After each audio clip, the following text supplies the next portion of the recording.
When lack of hospital beds resulted in a delayed surgery for Rachel and Peter's son, causing permanent disability, they channeled the situation into an avenue to help other parents and their children.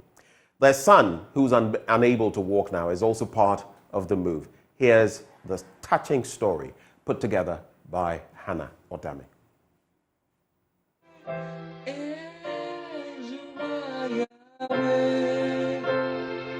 I always go to church. I pray that one day I will walk. 9-year-old Cornelius Kwabena Adom, who loves to sing and play the keyboard, was born with a deformity.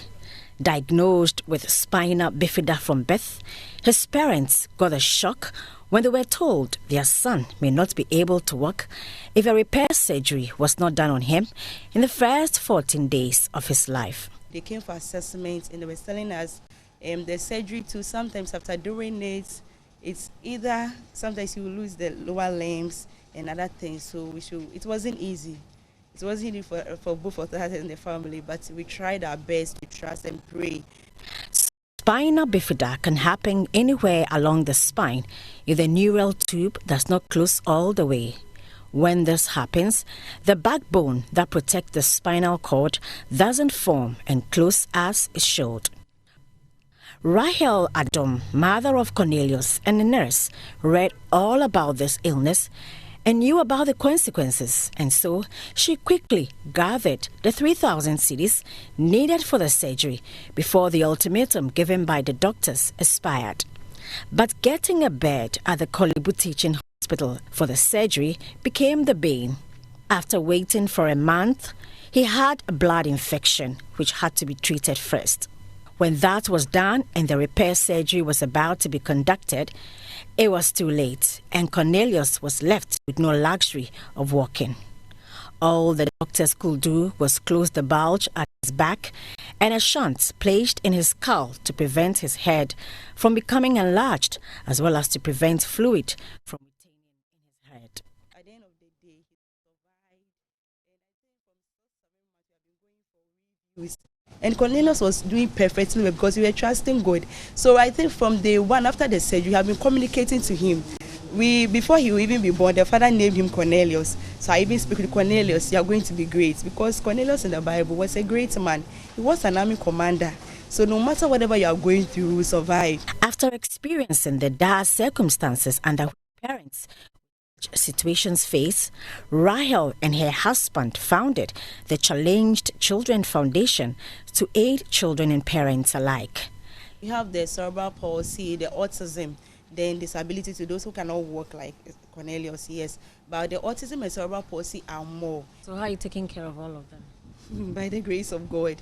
We manage. My husband and the family have to cut down our expenses and come down to help them. Sometimes I buy rice in bulk, we buy things in bulk, then we share for them. Sometimes let's have a food bazaar or whatever. We cook, then they come around to eat, and we package some for them. And my husband was so understandable when I told him that why don't we set a foundation to help so that when we legalize it, people will come on board.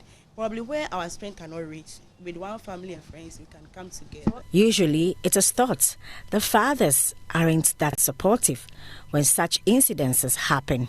But Peter Dwamena Adom, father of Cornelius, is different. When we started sending him to VCO, it's only the women who bring the children. No man. But sometimes I go with them. So it is then I realized that it is the women who are suffering, who are taking care of a child. All the men, you don't see them around. So now that you have seen it, what have you got to tell them? Oh, I'm telling the men that they don't have to abandon the children. It is not their fault. So they have to at least love them, do whatever they can to support them. Mm-hmm. Cornelius, who desires to visit the Great Wall of China, says, though his back always aches, he's grateful to his friends and family who always make him happy. I did not know why I could not walk, so I decided to encourage myself by playing the keyboard. And I also decided to encourage others that if I can make it, all of the disability people can make it. And I believe that they can make it and make it well. Say hello.